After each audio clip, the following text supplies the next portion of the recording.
Let's get a bit of a rundown on this new album, Hackney Diamonds, from the Rolling Stones. Now we've got Angry. So Angry, we did a review on that. In fact, I did a review on that. You couldn't be bothered doing that particular. Didn't want to do it. Did you have any thoughts on that? I thought it would sound like Start Me Up. But anyway. Yeah, look, it was all right. It was it was obviously going to be a single. I mean, it got 34 kind of million views pretty quickly on the YouTube, but to me, it was just a single. I'd be interested in your thoughts where it fits in the album, mate. Does the rest of the album kind of sound like this? I don't know. They're definitely trying to modernise the sound. They've always tried to modernise themselves, the Rolling Stones, as they go through the years. You listen to the 80s output, the 90s output, this output. There is a certain element of that. Now, to going through the album, and we're not going to go through track by track today, there's no need to do that, but look, I didn't mind track 2, Get Close. I thought that was a pretty good song. I love saxophone. I love that saxophone's back in rock music again. I think they probably overdid it in the 80s, but they're finding ways to put it back in there. And I thought it was all right, but there was a few tracks there to begin with, where it was almost like Mick Jagger was trying to tell a tale, and it had a bit of Lady Gypsy and Ooh La La. It kind of had that vibe to it. You know what we're talking about, eh? Yeah, look, for those people who don't know what we're talking about, that is, of course, a few tracks from Ricky Gervais, from his album and from the film Life on the Road, which is the follow-up to The Office, for those people who not know what we're talking about here. And I agree, mate, there was definitely a bit of a storytelling vibe there. The Lady Gypsy, that's a good call, mate. So who's ripping off who? Like, is it Gervais ripping off the Stones, or Stones ripping off Gervais? Like, I was surprised it sounded... Yeah, I don't know. It was all...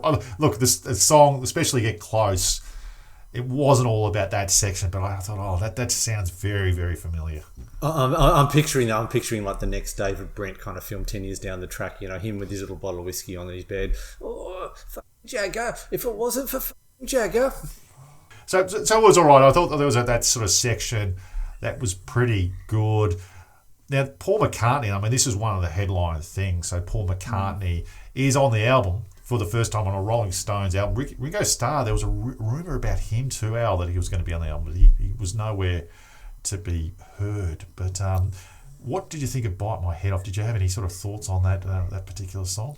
Yeah, in terms of guest artists on this album, I don't think it's the best song on the album featuring another artist. There is, of course, Stevie Wonder, Lady Gaga, and I think a few others as well, kind of towards the end of the album. To me, it's got a good kind of riff, kind of good sound, but Elton John's the other one as well. But to me, I don't know, is it a little bit of a tokenistic effort? I don't know, mate. What are your thoughts here? Mate, look, I think they were trying too hard on this particular one, and look, you got to wonder how this all come about. I mean, the boys are saying, they're a bit upbeat. Paul McCartney is on this particular record. You can sort of imagine how it might have come about. Look, the bass player, he might have, come in sick, and Mick Jagger, so we have to take the day off, and Bruce said, no, I've got it all sorted out. Paul McCartney's in town. What Paul McCartney? Yeah, Paul McCartney, you've been mates with him for 60 years. Yep, Paul McCartney, best band in the world, the Beatles. Yep. Well, look, you don't sound too happy. I could get Bill Wyman. No. Paul McCartney's fine. Bill, no, I don't want Bill Wyman. That's great, because I've also got Ringo Starr. No, f*** off. We're not doing that. You've crossed the line there. The boys aren't saying that. But, like, speaking about drummers, mate, Charlie Watts obviously passed away, and sadly passed away. I wouldn't have bet him to be the first person to pass away, by the way. I mean, Keith Richards is nearly 80, which is a miracle. But he was on 2 tracks, and probably Live by the Sword was one of my favourites off that album. But did you notice the style of the Charlie Watts tracks, or could you? Like, I could definitely notice it. I only noticed it after. So when I listened to Live by the Sword featuring Elton John, which I really liked, and then jumped onto Wiki to see who was actually featuring on what tracks. Of course, Charlie Watts is featuring on this track, and now that you kind of know that, I think you can kind of tell. And obviously, for the diehard fans out there of the Stones, they're going to probably name it up straight away. Any more thoughts on that, mate? I mean, it's a fantastic track. I mean, look, Live by the Sword was good. I think that was one of my favourites. And in fact, Bill Wyman, I know I've just potted him, but he actually came back for that one. So it was actually good to have, more or less their classic lineup. You could argue what the classic lineup actually was. So it was probably from the lineup from the mid-70s right through to the early 90s. There is a particular style of Charlie Watts, though. I think that he's almost got this wooden style. And I know people are probably going to bag me out in the comments. So be it. But he has certain style. He sort of...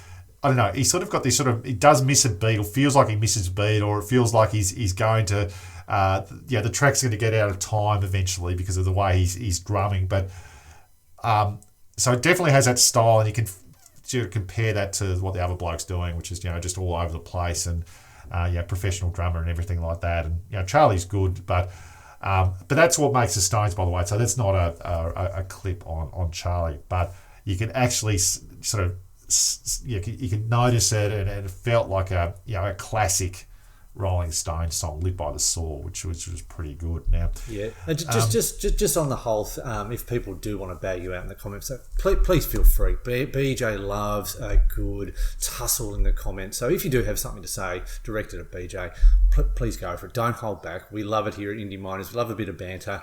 Sorry, Mum, I had to chuck that in. Yeah, you do. I do. I get potted quite a bit, by the way, on Indie Miners on the comments. But let's move on. So Keith Richards does a token song just about every single album. Mate, what do you reckon of that? Yeah, see, I'm really interested in this because I'm not a massive fan of Rolling Stones. I've never listened to an album start to finish. Obviously I know the kind of hits and all that, but when his vocals kind of kicked in, I kind of thought, wow, this is brilliant. Tell Me Straight, for me, is probably the best song off the album, in my opinion. I think a lot of people will disagree with that, which is fine. But I like the second half of this album in particular. I like the more country style sound rather than the rock, the pop, the hits. I don't know, mate. Was this just a filler track for you? What are your thoughts? A little bit, but he's all right. Like I think Keith Richards over the years has done some really cool tracks. So Happy of Exile on Main Street is a pretty cool track if you want to listen to that, some of his back catalogue. He always tends to get around about one track per token. Per it's a token. It is. So it's but it's good, and I didn't mind it. But the one that I did mind, I think this is probably one of my favourite Rolling Stones songs, like full stop. So it's Sweet Dreams of Heaven, which is the second last song. I think this is after Tell Me Straight. So this is the Lady Gaga song, and it was the second single that they put out.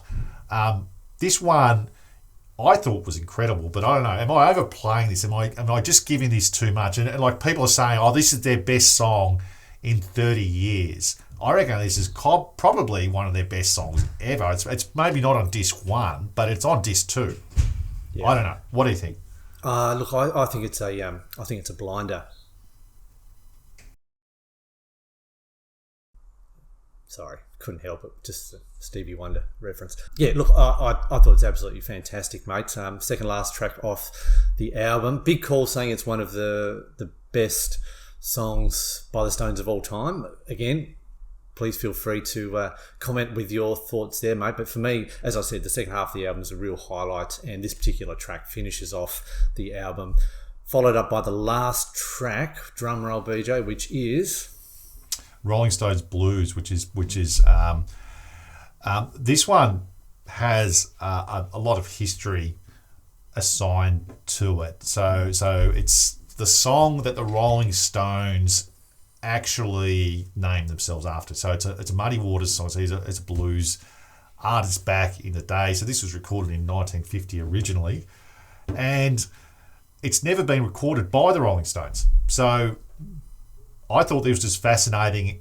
Felt like this would be a great full stop on their career to have their final track in the recording career being the song that they named the band after. Yep, and I think you've summed that up really well, mate. And in terms of that particular track involving guest artists as a bit of a kind of farewell, it'll be interesting if they ever release anything again. They'll probably release, best ofs and live performances and all that. But I mean, for a touring band that still tours stadiums and all that kind of stuff, to produce an album which holds up really well, mate, I am going to give it 4 stars. I was hovering around the 3, but after a second listen, I'm like, no, this is a 4-star album.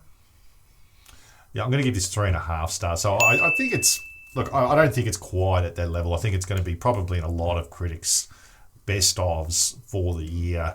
It doesn't quite get there for me, but there are some really standout tracks. And it's actually good to see bands put out some good output at this late stage of their career. There's a lot of artists back in the day that just put shit out. That was just, they'd do a comeback record and it was terrible. So they've obviously thought about it. They didn't go in, a year after their last record. I mean, they took 15 years for this one. So they actually, they had the material to go, and they nailed it. I thought they did a really. So that was our review of the new Rolling Stones album, Hackney Diamonds. That wraps up another episode of Indie Miners. Please look to subscribe to the channel, follow us on Twitter, and let us know if there's an album you would like us to look at. So until next time, bye for now, and thank you for watching.